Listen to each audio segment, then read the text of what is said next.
Canadian Airborne Regiment cap on. Now the thing is the Canadian Airborne Regiment caps can only be bought in one place, those particular caps, and it's in Petawawa. So he was, I could tell by looking at him that he was one of the Airborne Regiment, because I've seen him before, you know. And he had the handlebar mustache. You know, that's a big thing. When you decided to make the lifetime commitment to the Canadian Army, you know, and you're gonna, that's the mohawk of the Canadian Army, is the handlebar mustache. You know, when you're a lifer, that's what you get. You know, and he had the airborne cap on, so he was, and you could tell by looking at this guy, you know, like he. So I talked to him for a bit. He told me all about the marches he was on and his time with the commando groups and everything, you know. And there he was in Sears, you know, just buying a belt and stuff in the bargain bin and stuff like that. And I thought that was kind of sad. You know, here's this hero, really. You know, I mean, this is a guy who had his youth and his body robbed from him through suffering and through harsh winds and through extreme environments for the good of his country. And here he is in Sears, in the bargain bin, trying to buy a belt. That's not right. You know, you'd think that if you were at least going to give into that, you know, if you were going to be an airborne ranger, if you're going to be in the special forces of any country, of any army, you know, you should be, I don't know, you just shouldn't be scrounging around in bargain bins, you know? It just doesn't seem right somehow. And that made me think an awful lot about the pageantry of the army. You know, they got all these ribbons, and Napoleon even said, "I'll make people die for me just for these ribbons," you know?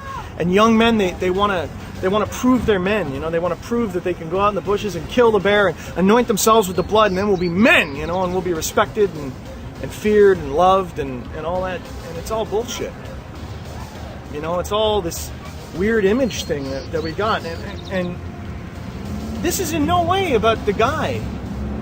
You know, I don't want to mention him by name because, you know, he was I've met a ton of guys like him, you know, and he was so fiercely proud of what he was.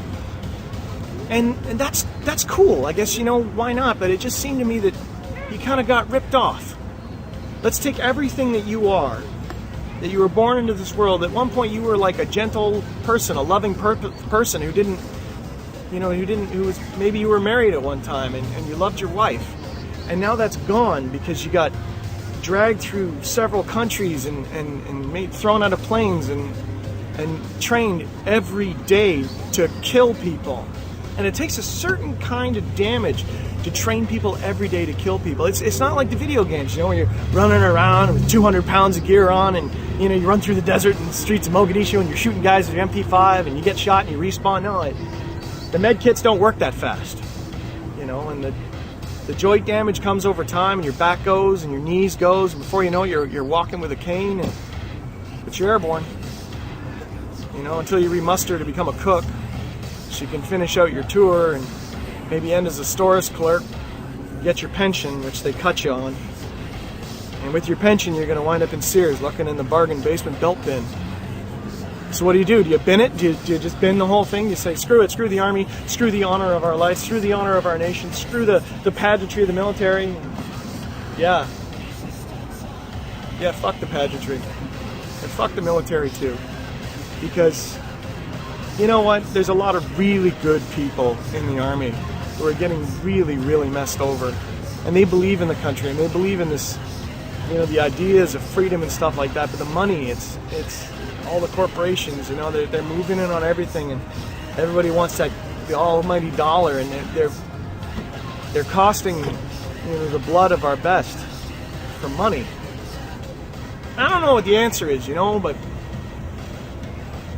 don't join the army, guys. Don't do it. It's not what you think, and it's not what they show you on TV either, you know. And you will stop being everything that you are. Maybe you can come out of it ahead. A lot of people go, but Sean, you were in the army. Yeah, I was. Yeah, I was in the air assault regiment, or battery. And it was a rough go, and anybody who was in there with me, they'd know I had a hard time with it. But at the end of the day, I met a lot of really interesting guys, and before you settle in an orchard, you might want to check the fruit on the trees. I'm here to tell you, there's nothing really good to see there. I just don't want to see... I'd like people to have a little more than just a bunch of pins on an old trucker cap that got painted a certain way. I like people to be themselves and express themselves rather than, you know, buy into the handlebar mustache. I'm just Sean Kennedy, you know. I'm just one guy. What do I know? That's my take on it.